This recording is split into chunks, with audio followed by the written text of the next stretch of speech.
নমস্কাৰ বন্ধুসকল, আসাম লহৰলৈ স্বাগতম জনাইছোঁ। এই ভিডিঅ'ৰ জৰিয়তে ক্লাছ 10ৰ পাঠ্যপুথিৰ সমাজ বিজ্ঞান অৰ্থাৎ ছ'চিয়েল ছায়েন্সৰ 41টা মাল্টিপল চইচ কুৱেশ্যন আগবঢ়াইছোঁ।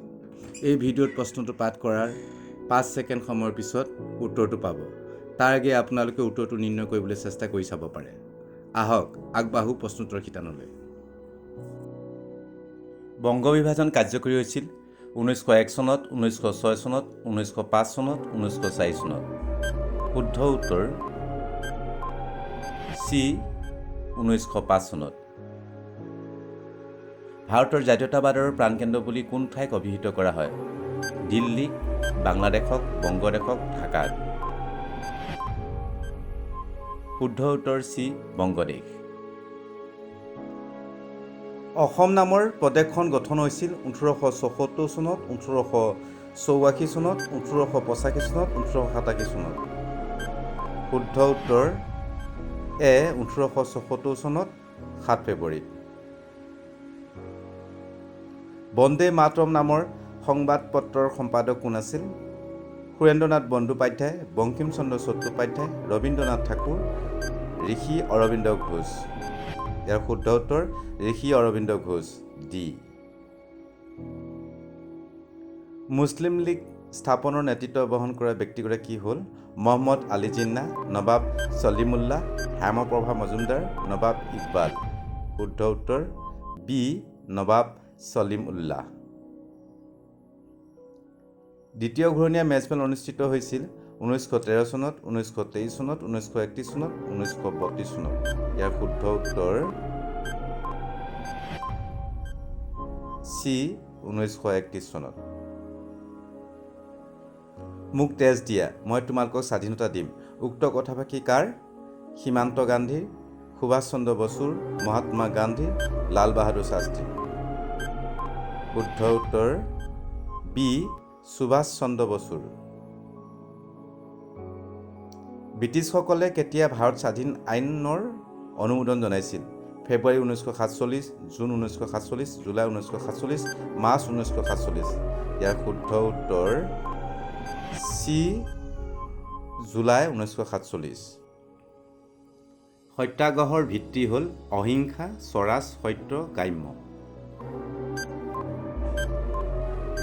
শুদ্ধ উত্তৰ এ অহিংসা।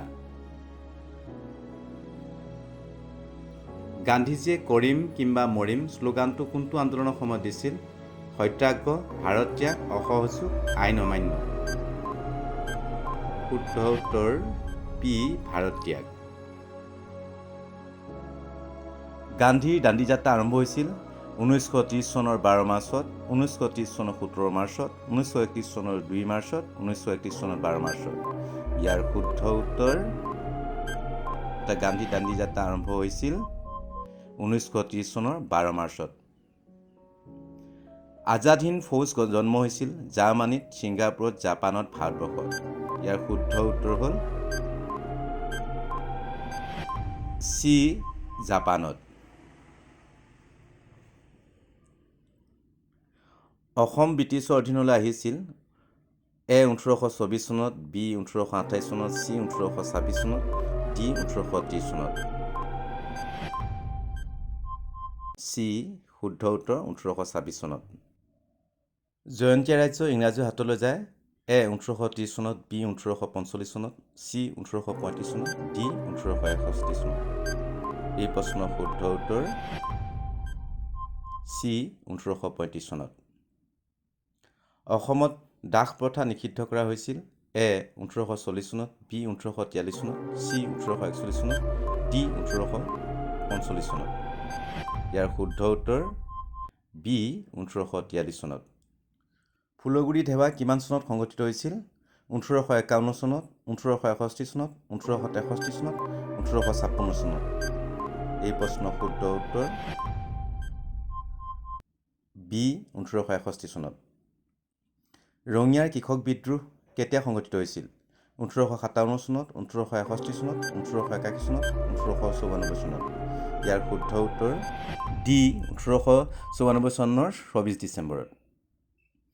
পথৰুঘাটৰ কৃষক বিদ্ৰোহ কেতিয়া সংঘটিত হৈছিল 1857 চনত 1861 চনত 1881 চনত 1894 চনত ইয়াৰ শুদ্ধ উত্তৰ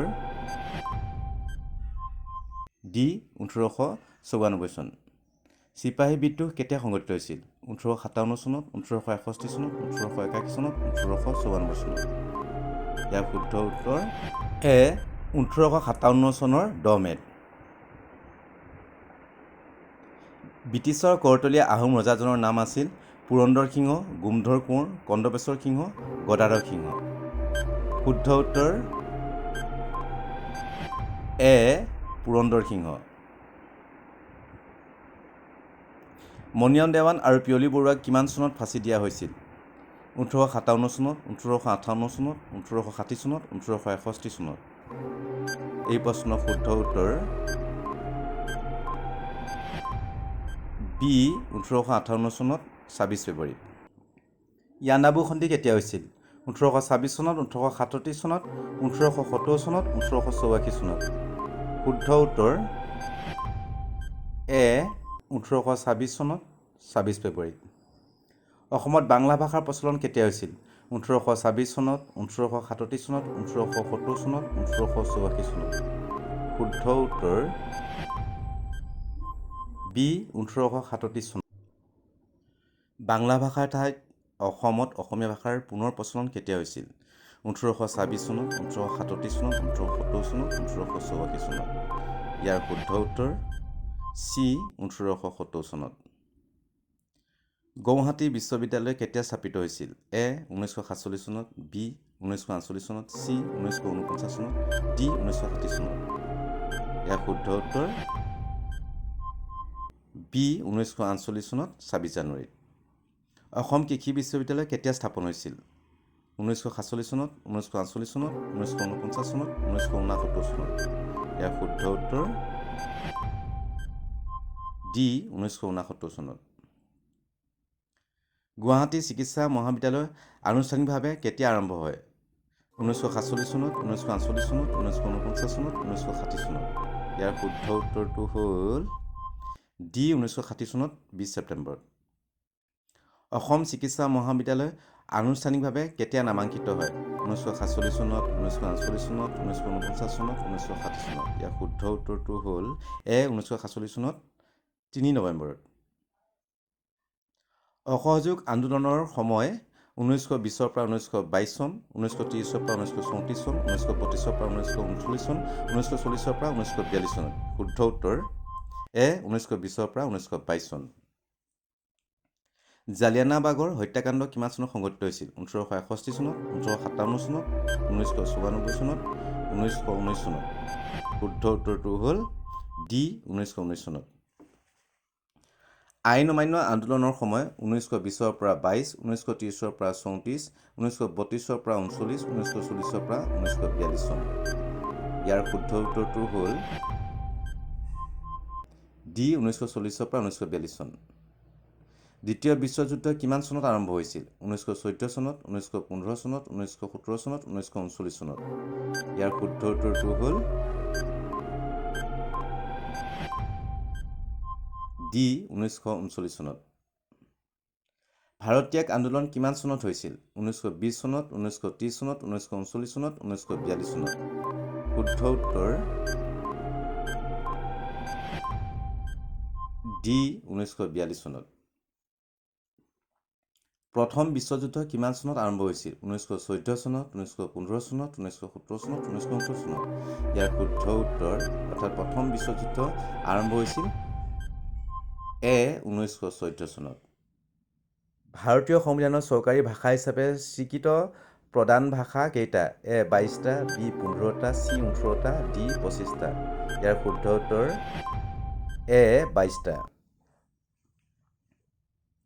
মধ্যযুগৰ আটাইতকৈ খ্যাতনামা অসমীয়া মনীষীজন অনন্ত কন্দলী শ্ৰীমন্ত শংকৰদেৱ মাধৱ কন্দলী শ্ৰী শ্ৰী মাধৱদেৱ ইয়াৰ শুদ্ধ উত্তৰ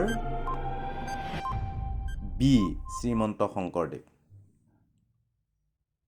শিৱসাগৰৰ ঐতিহাসিক তলাতল ঘৰটো নিৰ্মাণ কাৰ্য আৰম্ভ কৰিছিল স্বৰ্গদেউ ৰুদ্ৰসিংহই স্বৰ্গদেউ গদাধৰ সিংহই স্বৰ্গদেউ প্ৰমত্ত সিংহই স্বৰ্গদেউ ৰাজেশ্বৰ সিংহই ইয়াৰ শুদ্ধ উত্তৰ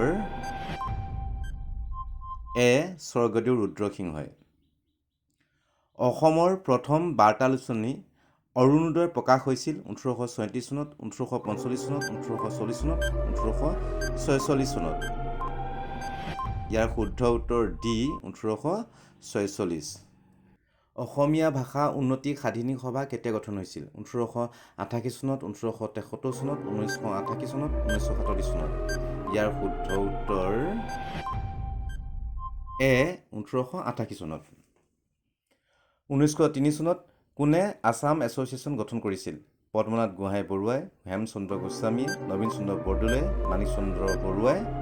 ইয়াৰ শুদ্ধ উত্তৰ ডি মাণিক চন্দ্ৰ বৰুৱাই। কিমান চনৰ পৰা সুভাষ চন্দ্ৰ বসু নিখোজ হয়? 1940 চনৰ পৰা, 1942 চনৰ পৰা, 1945 চনৰ পৰা, 1947 চনৰ পৰা। ইয়াৰ শুদ্ধ উত্তৰ চি 1945 চনৰ পৰা। ধন্যবাদ জনালোঁ আমাৰ ভিডিঅ'টো শেষলৈকে চাই থকাৰ বাবে। এনেধৰণৰ ভিডিঅ' পাই থাকিবলৈ ছাবস্ক্ৰাইব কৰক আছাম লহৰ।